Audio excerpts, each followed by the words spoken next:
Hello everyone, welcome back to our channel. In today's video, we will talk about theoretical aspect of Git. We will see how the Git project really works, and finally we will see different states of the files that we can see in a Git project. So let's get started. So if you remember in our last video on introduction to version control system, we have talked about Git, where we have seen that we have a central server or central computer where we have all the files and all the changes of the project that we are currently working on, right? And ideally we also have all the clients or all the computer who has a full backup of all the data of the project. Therefore, in case the server dies, any of the client repositories can be copied up to the server in order to restore it. And also we have seen that Git does not really have to dependent on the server in order to continue doing the work. So how really Git works?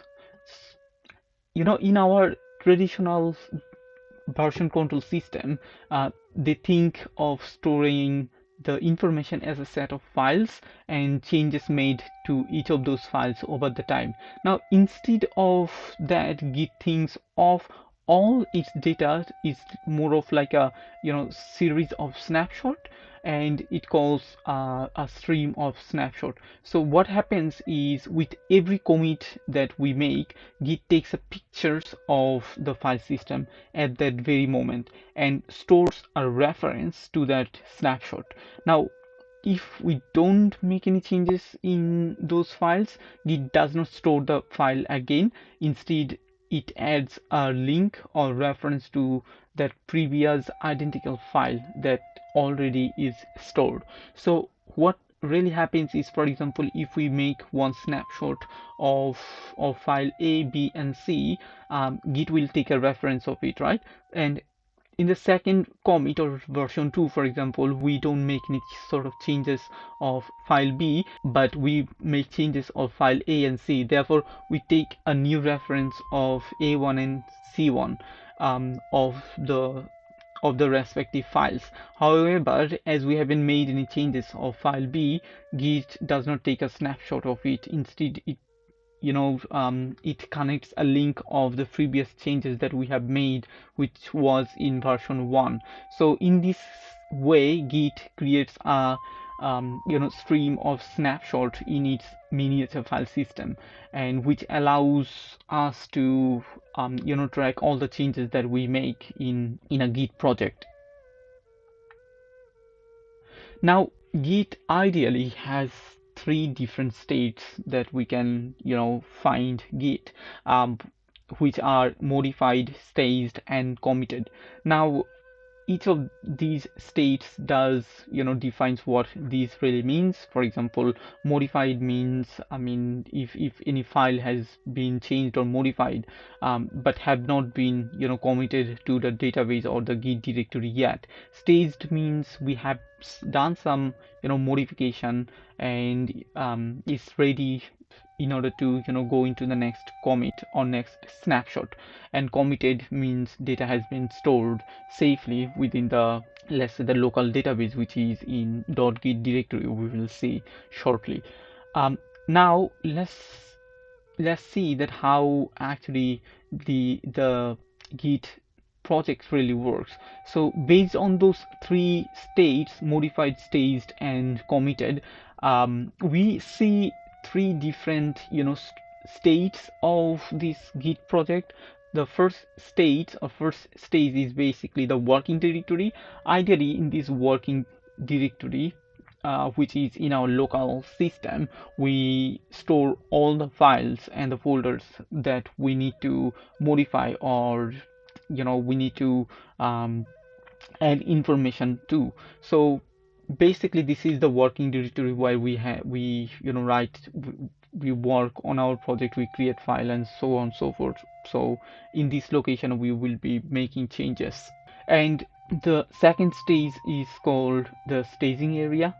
and this staging area is ideally within the Git directory, and this stores the information about what will go into our next commit.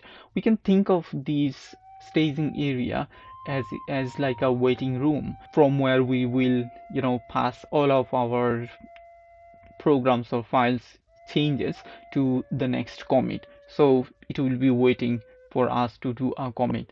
And technically, people might call this staging area also as staging index. So it's basically the same concept. So ideally, what happens is we will have a dot git directory where we have some other folders, for example, index folder, and this index folder will contain the paths of the files, and we will have another folder called objects. Now these object folders will contain the file content within this index area, and basically all of these reference will be in a binary format, so we might not understand by looking at these data that we have in this folder. So finally, we have this Git directory or local repository where basically it's a hidden folder called .git. Now this .git folder or .git directory will be the place where Git stores all the metadata and object databases of the project. And this part is the most important part of Git, because ideally, as everything is getting stored in this location, if somehow we delete this directory, so all the changes that Git tracked will be gone. So what really happens in these three stages is that we make some changes to the files, and once we have done that, we will pass all those to the staging area or staging index, and finally we'll do a commit in order to save all those changes in the local repository .git folder. Okay, so when we'll be working on the Git project, you will see that there will be different states or status of the files that we will find in our Git project.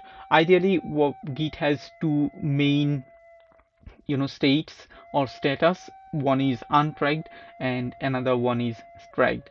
Untracked is pretty simple. You can understand that at this position or at this state, Git won't be able to track any changes within our file system. So for example, if we create a new file or new folder in our Git project, so Git won't be able to track it at that point, right? And also if we remove any file from our Git repository, so Git won't be able to track that anymore. So those states are the untracked one, and in tracked one means Git will be able to track the changes, right? So track will have three different states as well. One is unmodified, which means we haven't done any modification, and another one is modification or modified, that means there has been some modification within the file system, and the staged. So when our changes are in the staging area, that area is called the staged. So what really happens is that once we have added a file, once we do a commit, it goes to the staged area, right?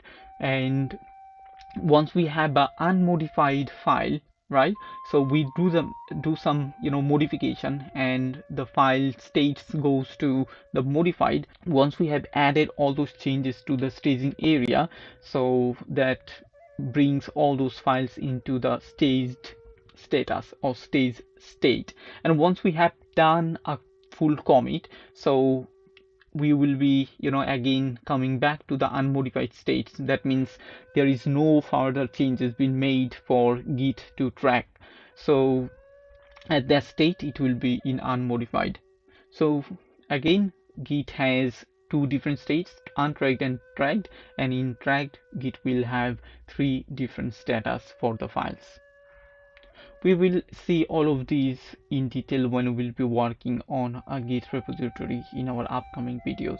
So finally, I would like to, just talk quickly about this diagram, this flow. So this basically for one single person project, and you remember we say that when you work on a Git project, and if you work, as like as yourself, so all you need is doing some modification in your files and then sending all those changes into the staging area by using the command called git add, and then sending all those staging area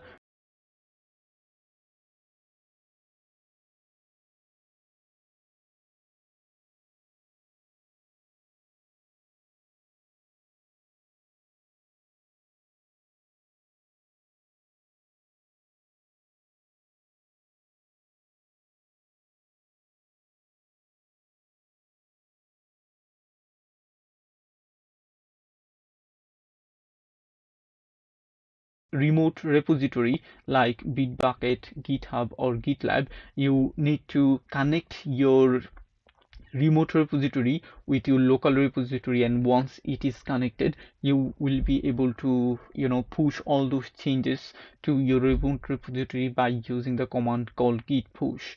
Now let's say that once we have done that, we have made some modification in our remote repository in GitHub or GitLab. Now we can also update our local working directory by using the command git pull. So git pull will take all the changes that we have made in remote repository, which our local repository or local directory is unaware of.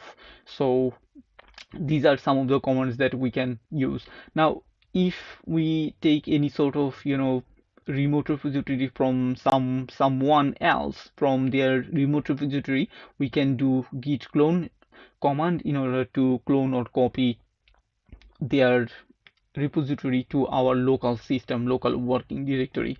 So we also can do git checkout, that will also work as well.